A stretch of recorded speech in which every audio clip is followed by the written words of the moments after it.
It's Tuesday, May 27th. I'm Logan Moody, and this is The Contrarian. Welcome back, everybody. Today I want to talk about Nvidia and what silver is doing, what silver and the miners are perhaps signaling. Of course, Nvidia, coming up, they're going to report their first quarter 2025 earnings.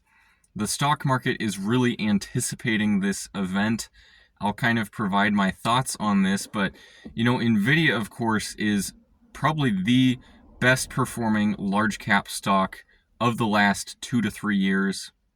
Of course, within the last year, it maybe hasn't performed as well as some people were hoping. You have the Dan Ives out there, the people who are just exuberantly bullish on AI and the whole AI trade. I think they have been a little, kind of held back by the recent correction that semiconductors have had. The last probably 9 months, the semiconductor sector, the whole sector of the stock market, AMD, Nvidia, Broadcom, Micron, pretty much all of them, especially something like Intel, have definitely been in a consolidation pattern. Sentiment has very much so been subdued, or, it's been brought down from where it was, which was probably very optimistic, very exuberant in the semiconductor stocks. Nvidia did see a bit of that reset in sentiment as well. Recently, when the NASDAQ corrected some 25%, Nvidia corrected more than that. The semiconductors corrected more than that. Nvidia has rebounded since then. It's sitting close to, probably 10-15% from its all-time highs.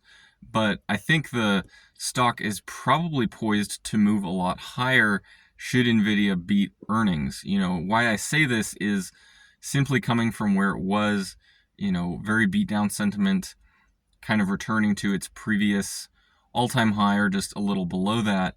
I think Nvidia you could see it, rally significantly from here.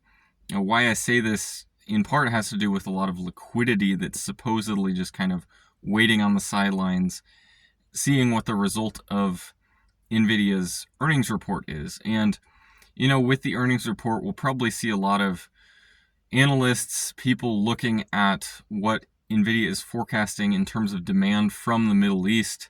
Of course, there was the recent trade negotiations and talks that occurred in Saudi Arabia and other Middle Eastern countries by President Trump.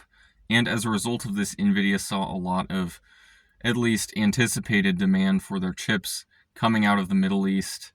And, so far it's been the United States and China as major markets for Nvidia. But if the Middle East, kind of turns into another major market of theirs, that could definitely provide more optimism and just a return of optimism into this stock that has been, I would say, just somewhat range bound for a little while. Now, of course, it is at, very generous valuations. And so in order to give it an even more generous valuation, the market would need a reason to do that. And, why my bias remains to the upside with, especially something like Nvidia is just how, not only passive investing playing into that, but just the whole momentum driven cycle that has so far propelled Nvidia up, 1,000% in the last 3 years.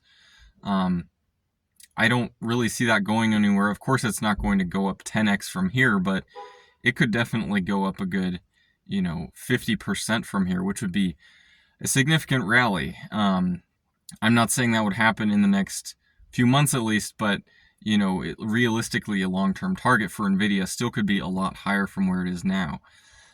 So in that regard, I guess I do agree with somebody like Dan Ives, but I'm definitely not as short-term kind of optimistic as what he has been.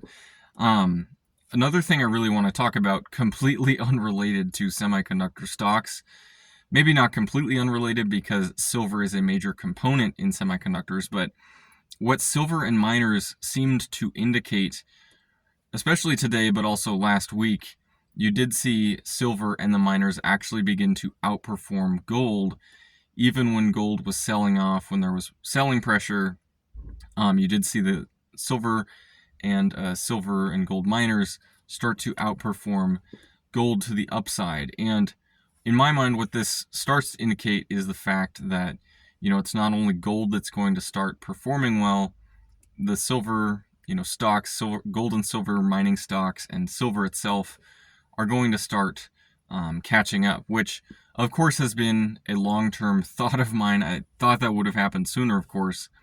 Thankfully, I'm not really tied in with, it happening in a specific time frame, although, it would have been, I guess, preferential for it to have happened more quickly. But, all that being said, I think it really, being this drawn out, has made a lot of long-term silver bulls, I would say, be hesitant at this point, if not completely throw in the towel. I have seen a little bit of indication of that some of them have just given up within the last few months with how drawn out this consolidation in the silver space has been.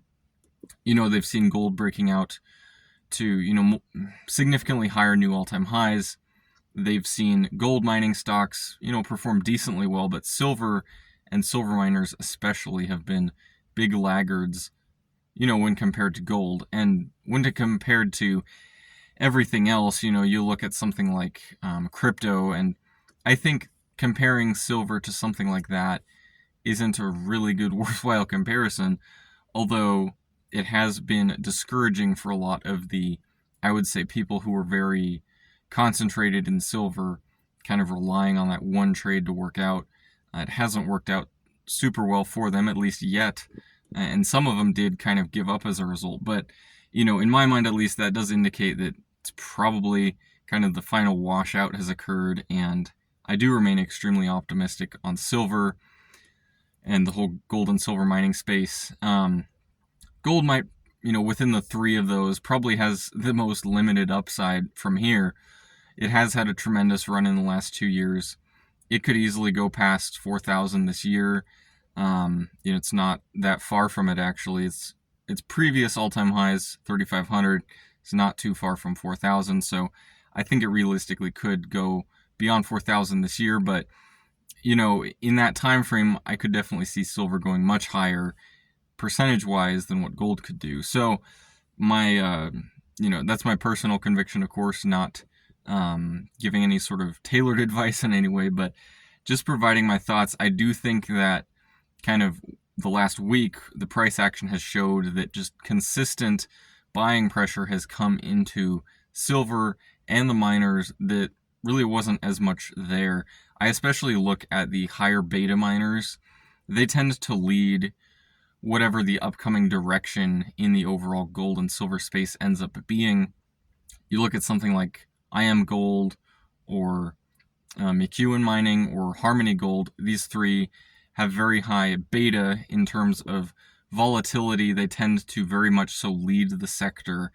They have, at least for the last few years. And so looking at high beta miners like that, they tend to very much so lead whatever gold and silver end up doing in the following days. And they've been, broadly speaking, going higher. And so, even with gold selling off today, silver barely finishing green on the day, you did see these mining stocks rally pretty significantly. And so, at least based on these past trends, that would indicate that, silver and gold are probably heading higher from here. But all this being said, not short-term trading advice in any way. I don't really do that, in fact. It's just something I pay attention to kind of peripherally, but very interesting to pay attention to if you do want to look into that. So, I hope you found this valuable, thinking on Nvidia, semiconductors, my thoughts there, and also my thoughts on the precious metal space, continuing in the fantastic bull market that we've had in the precious metal space. So,